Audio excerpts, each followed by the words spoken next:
Hi everyone, thanks for joining me for another video once again. My name is Peter and I talk about all things Thailand. However, I'm going to do something slightly different today. I'm going to talk about a massive worldwide scam. Now, you might be one of those people who thinks they're scam proof. In other words, we've all had the emails from fake princes in Nigeria and you've been the benefactor of 10 million US dollars and they need a small fee to release a chest of money. We've all had them. They've been going on for years, 10 years maybe. And I, for one, just delete them. And I've always thought I'm kind of scam proof. Nobody could get one over on me. So I received a couple of messages last week and I delved into it because it looked completely different and I did a little bit of research and I'm going to try and explain to you here what the scam is about. Now, it's a worldwide scam. It doesn't just happen here in Thailand, but it's mainly based out of Southeast Asia, and it's very, very sophisticated. The name of the scam is called the pig butchering scam, and the reason it's called the pig butchering scam, apparently, is because you have supposedly a bunch of piglets. They're the people you're going to scam, and you're going to work on them daily, weekly, and eventually when they're ready to fall for the scam, then you're going to butcher them, hence the pig butchering scam. Now, what's very, very clever about this scam is initially it's a crypto scam, of course it is, but what's very different and clever about this scam is the scammers don't actually ask you for any upfront money. Most of the crypto scams who I've been contacted, for instance, on WhatsApp, by some supposed girl. It isn't really a girl, it's somebody sitting in a compound somewhere, and they keep bringing up the subject of crypto and they can teach me to make lots of money, and it's all rubbish, and we all know how that scam works. But this one is very, very different, and a lot of people have been scammed, have fell for this. Some very, very intelligent people, and I think it's very, very important that at the end of this video, maybe you can share it with family members, friends, and just, you know, anybody would hate to see one of their relations or good friends scammed. So the scammer, as I said, they don't initially ask you for any money, but it's so convincing that it actually brought down a small bank in the USA. The CEO of the bank was actually gambling with the bank's money to such an extent that when it all came undone, the bank went under. It's a small bank. I can't remember the name of it, but you can go onto Google, you can look it up, and you can get all the details of that particular bank going under. So basically what happened is this big scam started at the beginning of COVID. If you remember back then, we were all locked down. It was only a couple of years ago. We were all desperate for some social interaction. We were locked in our homes, not literally, but we weren't allowed to go out, one walk a day, something like that. And you know, we were all desperate to speak to people, to meet people, and most of us spent our time online, social media, WhatsApp, all the social media. I certainly spent a lot of time online on Google researching. There was nothing else to do back then. Now, there are some big casinos in China they're on the border with Laos, actually, Vientiane, there. And these big casinos run by mainly Chinese gangsters, Chinese mafia, that sort of thing. When COVID kicked off, when COVID came into being, no gamblers came into the casino. So what these guys had to do to stop going under, they changed these casinos into huge dens of scamming. Okay, so they got people willingly, unwillingly, and they set up many scams. One of them, the most successful, being this pig butchering scam, which has literally scammed hundreds of people, if not thousands of people, out of billions of dollars worldwide. And the reason I'm making this video today is because a lot of guys who, like myself, who have retired out here in Thailand, you may be sitting on a nest egg, you might have a pot of money in the bank here or back home, and you come across one of these scams, like this pig butchering scam, you fall for it and you lose everything. How it started with me initially, I received a text message from somebody I didn't know. I didn't recognize it, and it just said, it was on WhatsApp, and it just said, and I've had them on email as well, and it just said, "What are you doing right now?" Now, I didn't have a clue who this person was. They weren't asking me for anything, so I just wrote back a simple, "Who's this?" Which you do. You want to know. You don't want to be rude. It could be somebody who knows you. I've got a YouTube channel. It could be a viewer who wants to meet up. And he wrote back and said something totally out of the blue, like, I actually wrote back and said, "I don't know you. I think you've sent your message to the wrong person." He wrote back to me and said, "You've got a YouTube channel, you were married to a Brazilian for 30 years, and now you live full-time in Thailand." So I'm thinking, well, this guy knows me, but where does he get the Brazilian wife from? So I go back to him and I say, well, yeah, that is me, but I don't know where you get the Brazilian wife from. And it kind of went on, and then I nipped it in the bud. Now, a lot of you guys, when you get these kind of scam emails and text messages, I know there are people out there who like to play the scammer. There's actually YouTube channels of people who dedicate their videos to just scam baiting, okay? And I've done it myself. You know, I've received messages and I've played along, but I don't think it's a good idea to do it in this case, and I'll tell you why towards the end of the video. So they set up these scam centers, and obviously not everybody wants to be a scammer, a crypto scammer. So what they do, they're very, very clever. They advertised jobs to people from all around the world. There's documented cases of a lot of people being kidnapped and kept in a compound in Vientiane, or one of many compounds. And for example, there was I read about an Indian guy who was a very good IT technician, and a lot of the Indians are good IT technicians. You can get things done in India, and they advertised a job and they put him through a process of 3 or 4 interviews, and it all looked legit. And he basically went over to Laos and he was locked up in a compound. He was accommodated then, very, very poor living accommodations, and basically if he didn't do what they said, they would beat him up. And I've seen videos that I can't show on this video of people getting beat up in these compounds for not doing what they're told. Terrible, horrible videos. And so this guy was forced to maintain the whole systems, and then there were other guys who they brought in who set up fake, very, very good fake apps and websites, so convincing, and some of the apps actually are on Google Play with very, very good reviews. So, you know, if you're one of those guys, like, I'm very, very careful, because you know, we're all aware of scammers.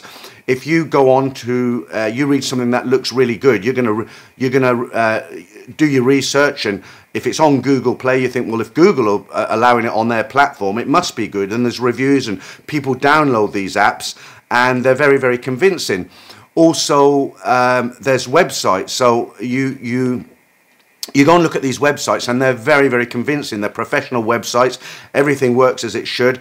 And they even go so far as to set up people who supposedly work in law firms and banks. So when you're doing your research and you're checking, you can call these numbers and people pick up the phone and they have customer service. And it's actually set up in a very, very, very, very professional way. So why is a scam so successful when they don't ask you for money? So let me explain. So what happens?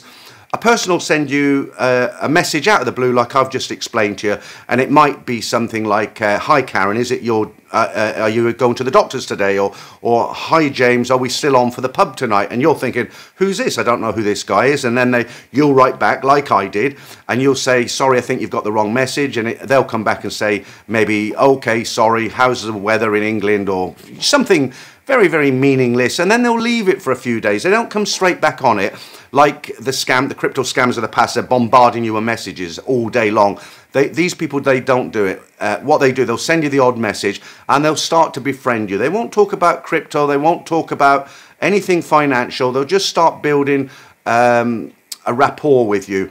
And these gangsters have actually got manuals. So when they kidnap people, and they've kidnapped Western foreigners, they've kidnapped a lot of people from Thailand. It's all documented, because Thailand is on the border with Laos, and Laos is on the border with China. So it's very easy for these Chinese gangsters to move across and to entice people in from Thailand. It's less cost, of course. All their screens are monitored in these centers, so they can't there has been documented cases where guys have wrote for help, and the gangsters have seen the messages, and the person's ended up getting beat up. So what happens is they entice all these people with job offers that are good. They all look really professional, because they go through a course of interviews. It's not just one interview, and it all seems genuine. The person uses their own money to fly to wherever this compound is located, and they're very, very large compound.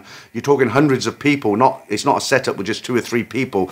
You could have 100 people in there just working for the gangsters.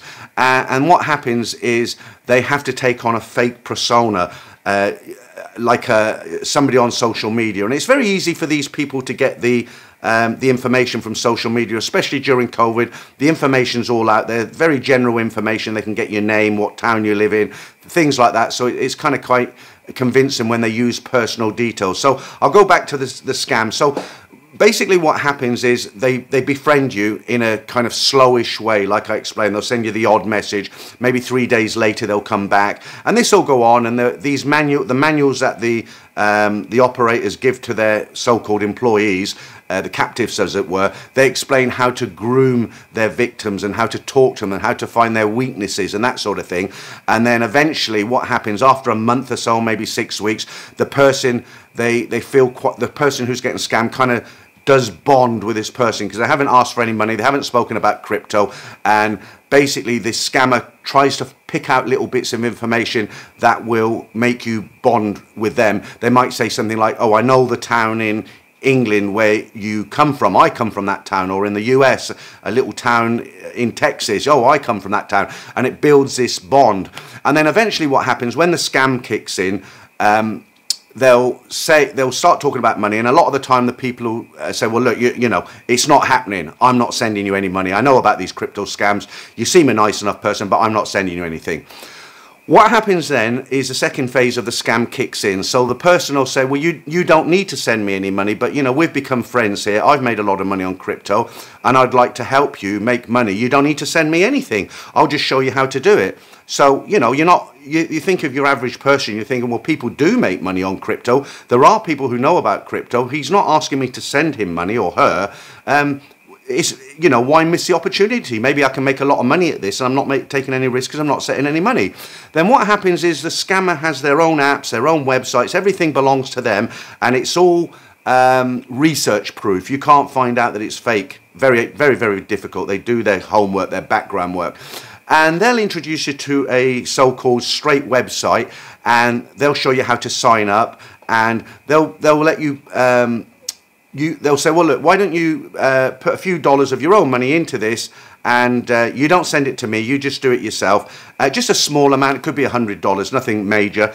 And then this person, the scammer, will show them how to work the system, and eventually that $100 grows and grows. And we're talking over months and months, and it will get to the point where that money sitting in on that website is now in the thousands, if not hundreds of thousands of dollars, and it all seems legit. So you're looking at a website, you started off with $100 that you didn't give to the scammer, you put into this website, you've gone on to Google and you've checked the website that you're using, that you've signed up for, is on Google. It all looks legitimate. There's even been people that I seen when I was looking into it who had built up, I don't know how much they'd put in, but they'd actually built up to over $1 million. So what would happen is these people would look at the website and they'd say, hey, look, we've made over $1 million on crypto. And this is nothing to do with the person you're talking to, because they're now your friend.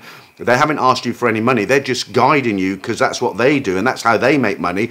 And you're thrilled and you're looking at this website and you're like, wow, you know, I'm sitting on, say, $200,000. Well, of course, eventually the day will come when you want to retrieve that money. You want that money out of there because you want to enjoy the money. Okay, you've made all this money on crypto on this website. You're in there, you're logged in, and it says your investment now stands at $500,000, for instance. Okay, great. Okay, so you go back and you talk to your good friend, and he'll explain, okay, if you want to cash out, you do this, that, and the other, nothing to do with him, and you follow his instructions. So you go online and you fill in all the form, and you want to cash out. You've got $500,000 now. I want to take out $400,000. Okay, that all goes through, and it comes back with a message saying, yep, all good. It will take a few days. I don't know exactly how they word it, but it comes back and it will say, it will take a few days to verify this, and then we'll send you your money. And that's it. And you're thinking, great, I've made all this money. I've not been scammed. And you're waiting for this money to be sent through to your bank. This is where the part of the scam where they get your money works. So what happens, they come back, not the person who was speaking to you, the so-called website owners or the company that run the website, the crypto website, they come back and they say, well, look, you've now made $500,000. Before we can release this money, by the law, by guidelines and the law, we need to pay the tax on it on your behalf. So you've now got $500,000. You need to send us, I don't know, 45,000 US dollars in tax, 60,000 dollars in tax, I don't know. So the average sort of person is going to think, wow, I've got $400,000 there. If I don't send this $50,000, for instance, I'm going to lose $400,000. So it's a no-brainer. So you're thinking, it's all legit. I've checked it all out. I started small. I'm big. The company's written back to me. It's nothing to do with this guy who contacted me. All I've got to do is send $50,000 and I get back $400,000. Easy. So they raise the money, they take a loan or whatever it is, and in some cases it's real big money, and this is where they get the money. So the person sends the $50,000 to the website and they never hear anything again. So they've lost $50,000, and there's been documented cases where people have lost $300,000, $400,000, $500,000 because they've built up over $1 million. They're so clever, these websites, so they even use their own photographs so that you can't reverse the image. You know, on a lot of the previously older scams, even now, especially dating sites, they get photographs. They take them from dating sites of good-looking people and they put them on other dating sites with a fake profile, and you can very easily go in and do a reverse image search on Google, and you can see that stolen photograph all over the internet. It's mainly been used by, you know, a couple of dozen dating scammers, okay? But you can't do it with these people. They're so professional that they take their own photographs, they have their own manuals, their own websites, their own apps, and it's quite professional. It's very easy to get scammed, and there are documented cases again of people who have told their story, and of course a lot of people are too embarrassed to say that they've been scammed, so nobody really knows the true numbers. So at the beginning of the video I was going to tell you why it's not a good idea to try and carry on with the scammer and play him, as it were, scam baiting. The reason for this is because a lot of these people, they're not the scammer. It's the gangsters who are watching their screens, beating them if they don't hit targets. And if you waste that guy's time and he can't hit his target, yes, he's scamming people, but the last thing you want to be is the person who caused him to take a beating because you've wasted weeks of his time. You know, it could be an innocent person, some young backpacker who was offered a holiday job with money that's so great they couldn't turn it down, and now they're locked up in this compound. They can't send. There have been people who have escaped, and that's how the videos have got out. They've taken videos, but it's very difficult. As I say, the screens are monitored by the people who are running the scams, and it's very difficult. And if they don't reach targets, they get beaten, and it's just a terrible situation for everybody involved except the gangsters. So what I would say to you is, if you get a message out of the blue and you don't recognize that person, but they do know some details about you, just simply ignore it, delete it, block the person, don't engage with them, don't scam bait them. And lastly, what I would say is try and share this video with some people. Send it to some family members, send it to some close friends, work colleagues, whoever you know, who you care about. If it raises awareness and it saves one person from losing their life savings, then it was worth sending it to them. Okay guys, I hope this video has been beneficial. As I say, it's not something I usually talk about here on my channel that's based in Thailand, but I hope the information has been useful. I hope you don't get scammed, and I hope you can share this video with other people and they won't get scammed. Thanks for watching, and I'll see you real soon.